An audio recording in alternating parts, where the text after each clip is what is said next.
the low budget quality, which really works and kind of benefits the movie. I love the score that John Carpenter.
Why, hello there YouTube and welcome back to 31. So it is a new week and a new theme. It's our final week, but it's going to be a good one. Because for our final 9 days, because Halloween falls like in the middle of the week or whatever, all horror movies, well, all the movies that I'm going to review, of course, are going to be on Halloween, set around the holiday that's all Halloween themed. So, I thought I would kick off Halloween week by revisiting another gem. I reviewed this way back in 31 year 3 and I thought time for a revisit, and also goes with what I'm reviewing throughout the week because, I'm going to be going over the Legacy trilogy of Halloween. So, yes, you guessed it, I'm reviewing Halloween.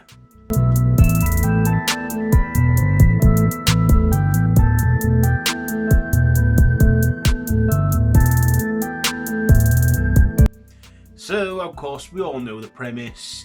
Michael Myers kills his sister Judith on Halloween night, gets locked away at Smith's Grove for 15 years. 1978, on the night before Halloween on the 30th, Dr. Loomis finds that Michael has escaped and he returns home to Haddonfield, where he goes on a murderous rampage, killing 3 people and a dog. Yes, a dog does bite the dust in this, I'm afraid. So, one of you dog lovers, I'm sure you know it. And of course, our final girl, Laurie Strode, played by Jamie Lee Curtis, manages to outrun the killer and face him and stuff. And then of course we get the ending where Dr. Loomis guns Michael down, he falls back, and then next thing, Loomis looks and he's gone. And at the time that was something fresh, but of course today tropes like that have been cliched to death. So, what did I like about this one? Well, I like that they weren't expecting much out of this one. See, John Carpenter, all he wanted to do at the end of the day was make a movie, and they did. Now, originally this film was titled The Babysitter Murders, and the killer Michael, or as he's known as the Shape in this, was originally meant to be wearing a clown mask and killing, but given that he set it around Halloween, he thought, you know what, we've got Black Christmas, let's make a true horror based around the holiday that is Halloween, where we all dress as monsters anyway. So they did that, and then next thing, the props people came to John Carpenter with a Don Post Captain Kirk mask. You know the story. They painted it white, ripped the sideburns, darkened the hair, dressed it up, cut the eye holes bigger, and of course, a horror icon. This guy here on my shirt was born, Michael Myers.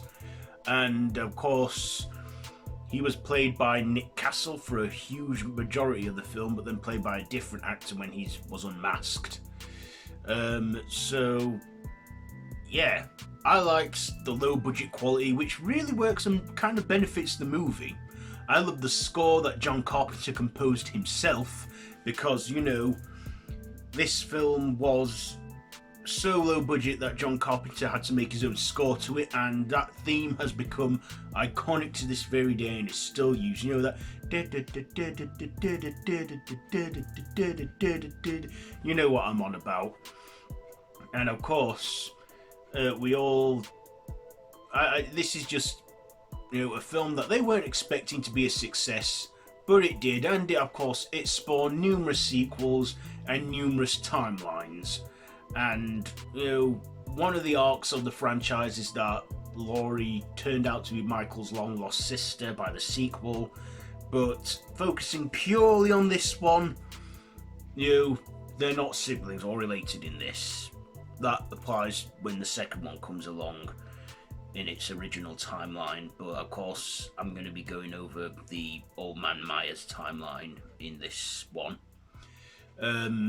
So yeah, Nick Castle's Michael Myers, brilliant and spot on. Doesn't even say a line, and he just does heavy breathing.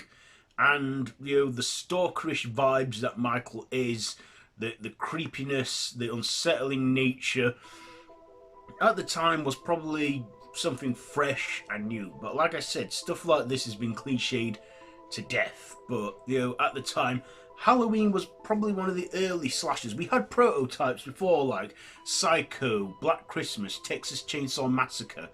But 1978's Halloween kind of set things for what would come in the next decade. That would be the 80s, where the slasher trope would thrive. Where the Virgin would survive because they're the smartest one and everything, and all that because of Laurie and what have you. Jamie Lee Curtis, this was her big breakout role. Before this she was probably known as the daughter of Janet Leigh, but this was like her first acting job, and she did great in it, playing Laurie, and pretty much made her status as a final girl. I mean, Jamie Lee Curtis has starred in other genres as well, but always has a place in horror, of course. And she was about 20 years old at that time, and did great for her first gig. I mean, yeah, her screaming and her antics and her running kind of do get a bit irritating, but at the time that was the beginning of the final girl trope, and we would see that go on throughout the 80s in the slasher genre. I mean, we had other final girls in previous movies beforehand, but I believe this really set things in motion for the slasher tropes that we would get followed by after. And of course, I also liked our supporting cast in this, like PJ Soles, Mancy Loomis as Annie, and Linda, Laurie's friends, who both bite the dust in it because they get killed and what have you. Also, we got the Sheriff Brackett character as well, who is like, doesn't believe what's going on but comes along. And of course, we gotta give this as well to our main star, Donald Pleasence. Now, the role of Dr. Sam Loomis. First of all, I'm sure you know that Sam Loomis, he was named after the guy from Psycho, who was also called Sam Loomis. And then there's that fan theory that they're one in the same. But that was a callback to Psycho. Also, the role of Dr. Loomis was first originally offered to Christopher Lee, because they wanted a British actor to do it, but when Lee saw the script, he wasn't interested. He thought it's a low budget film, but how he regretted it later on after the success the film became. Of course, Donald Pleasence accepted the role and went on to play Dr. Loomis throughout, four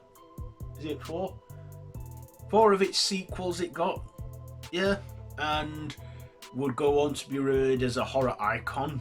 And of course, Dr. Loomis is the hero in this one, as he isn't scared of Michael and faces him by gunning him down. But yeah, Donald Pleasence was brilliant in this, playing Dr. Loomis. Everything about this film is just great. I've watched it numerous times and I've never grown tired of watching it at all. I always try and watch it at least around this time now every year.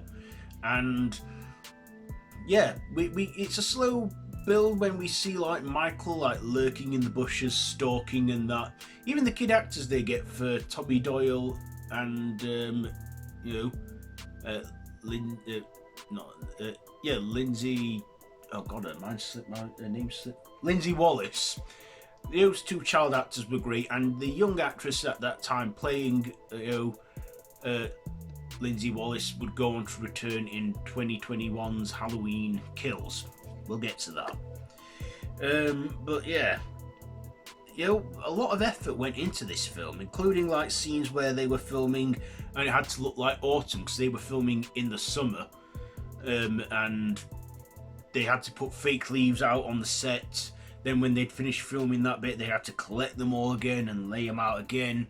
So it seemed a bit of a ball ache, but it all paid off. And I'm like thinking, people on that street on Halloween, are they all out? Are they all heavily asleep?